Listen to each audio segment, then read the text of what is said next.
So வணக்கம், welcome back to La Zone Gamers. Okay, இன்னைக்கான வீடியோவில் என்ன பார்க்க போகிறோன்னா, புதுசாக கேமில் அப்டேட் விட்டுருந்தானுங்க. அந்த அப்டேட் உள்ளே போய் பார்த்தா 280 எம்பிப்பா. சரி, அந்த 280 எம்பி வேஸ்ட் பண்ணிட்டு உள்ளே வந்து பார்த்தா வெப்பன் ட்ரைவில் M24ன்னு ஒரு கண்ணுக்கு ஸ்கின்னை கொடுத்து வச்சிருக்கானுங்க. இதெல்லாம் கேமில் யார் எடுத்து யூஸ் பண்ணுறாங்கன்னு தெரில. நான் இந்த கன்னை பார்த்தது கூட கிடையாது கேமில். சரி, வேறு வழி இல்லை, நம்ம கலெக்ஷனுக்கு எடுத்து வச்சுக்கலாம் அப்படின்னு சொல்லிட்டு எடுத்தோனையும் நமக்கு எவ்வளோ 61 ஸ்பின் ஆல்ரெடி பண்ணி வச்சிட்டப்பா. நல்லா அழுத்திட்டு ஒரு ஸ்பின்னை கொடுப்பானுங்கலாம் பார்த்தா கொடுக்க மாட்டானுங்க. ஒரு கன்று 3 நாளைக்கு கொடுத்துக்கிறானுங்க. சரி, நானும் ஒவ்வொரு ஸ்பின்னாக ஒரு 5-6 ஸ்பின் பண்ணேன். சரி, எப்படி இருந்தாலும் கருணாக்காரன் கொடுத்துருவான் அப்படின்னு சொல்லிட்டு ஒரு நம்பிக்கை தான். அப்புறம் பார்த்தா கொடுக்கவே இல்லை. சரி, 10 ஸ்பின்னாக போட்டு விடலாம், டக்குன்னு 10 ஸ்பின்னாக போட்டு விட்டேன். சிக்கு அப்படின்னு கிடைக்குதுன்னு பார்த்தா எதுவும் கிடைக்கலப்பா. டக்குன்னு வந்ததுப்பா. இது வேற கிடைக்கவே மாட்டேங்குது எதுவுமே. சரி, தரலன்னு சொல்லிட்டு அப்படியே உள்ளே போய் 4 தட்டிட்டு அதுக்கப்புறம் ஒரு 10 ஸ்பின்னாக கொடுத்தான்ப்பா. இதில் என்னாச்சும் கொடுப்பானுங்களான்னு பார்த்தா சிக்குன்னு வருது. ஆனால் கொடுக்க மாட்டேங்கிறானுங்க. எங்கே மஞ்சள் கலர்லேயே காணமேடா. டேய் கொடுங்கடா.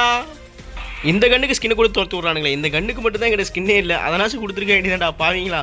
அதுக்கப்புறம் பேசிகிட்டு இருக்கப்போ ஒரு 10 ஸ்பின் டக்குன்னு கொடுத்துட்டு ரோஸ் கலரில் மாதிரி கொடுப்பானுங்களா. எங்கே காணோம். சிக்கு அப்படின்னு வந்துச்சு. ஆனால் பார்த்தா 11 ஸ்பின்னுக்கு டே 10 ஸ்பின் தான் கொடுத்துருக்கீங்க. உன்னை ஏமாற்றிட்டீங்க பாவீங்களா டே. அப்புறம் 7 நாளைக்கு அந்த ஸ்கின் கிடச்சிருக்கு. அதுக்கப்புறம் 99 ஸ்பின் வந்துருச்சுப்பா. எப்படி இருந்தாலும் இந்த ஸ்பின்னை நீ கொடுத்து தான் ஆகணும் அப்படின்னு சொல்லிட்டு 4 அழுத்திட்டு டக்குன்னு கொடுத்தேன். டக்குன்னு வந்து கங்கராஜுலேஷன் வந்துருச்சியா. ஆசமாக போனவனுங்களா. கரெக்டாக 100 ஸ்பின்னை தான் கொடுக்குறானுங்க. ஸோ அவ்வளோதான் இந்த ஸ்பின்னிங் வீடியோ. இந்த வீடியோ உங்களுக்கு பிடிச்சிருந்தா மறக்காமல் நம்ம சேனலை சப்ஸ்கிரைப் பண்ணிக்கோங்க. கொஞ்சம் மொக்கையாக தான் இருக்கும். போக போக நான் டெவலப் பண்ண ட்ரை பண்ணிக்கிறேன். ஓகேவா? Bye guys.